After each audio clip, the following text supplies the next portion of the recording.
Il était une fois 3 frères qui voyageaient le long d'une route solitaire et tortueuse au crépuscule. Minuit. Maman disait minuit. Mais crépuscule, c'est bien. Même mieux, en fait. Tu veux lire, peut-être? Non, c'est bon, vas-y. Il était une fois 3 frères qui voyageaient le long d'une route solitaire et tortueuse au crépuscule. Ils finirent par atteindre une rivière trop dangereuse pour être traversée. Mais les 3 frères connaissaient bien l'art de la magie, et d'un simple coup de baguette, ils firent apparaître un pont. Alors qu'ils allaient traverser, une silhouette encapuchonnée leur barra le passage. C'était la mort. Elle était furieuse.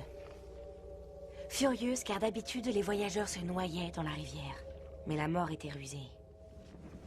Elle fit semblant de féliciter les 3 frères pour leur magie et leur dit qu'ils avaient droit à une récompense pour s'être montrés aussi malins. Le plus âgé des frères lui demanda une baguette magique plus puissante que toutes les autres. Alors la mort lui en fit une avec une branche d'un sureau qui se trouvait là. Le deuxième frère décida d'humilier la mort encore plus. Et il lui demanda de lui donner le pouvoir de ramener les morts à la vie. Alors la mort ramassa une pierre de la rivière et la lui donna. Puis elle s'adressa au troisième frère, un homme humble. Il demanda quelque chose qui lui permettrait de quitter cet endroit sans que la mort puisse le suivre. La mort, à contre-cœur, lui tendit alors sa propre cape d'invisibilité. Le premier voyagea jusqu'à un lointain village où, grâce à la baguette de sureau, il tua un sorcier avec lequel il s'était querellé autrefois. Enivré par le pouvoir que la baguette de sureau lui donnait, il se vanta d'être invincible. Mais cette nuit-là, un autre sorcier vola la baguette et pour faire bonne mesure, lui trancha la gorge. Et ainsi la mort prit le premier frère. Pendant ce temps, le deuxième frère rentra chez lui et prit la pierre qu'il tourna 3 fois dans sa main. Pour sa plus grande joie, la fille qu'il avait espéré épouser avant qu'elle ne meure prématurément apparut devant lui.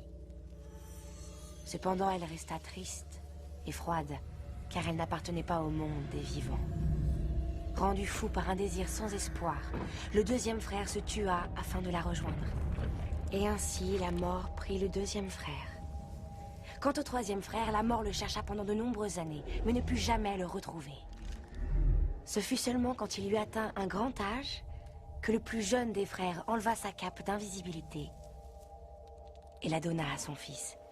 Puis il accueillit la mort comme une vieille amie qu'il suivit avec joie, et ils quittèrent cette vie comme des égaux. Eh bien voilà, c'est ça. Ce sont les reliques de la mort.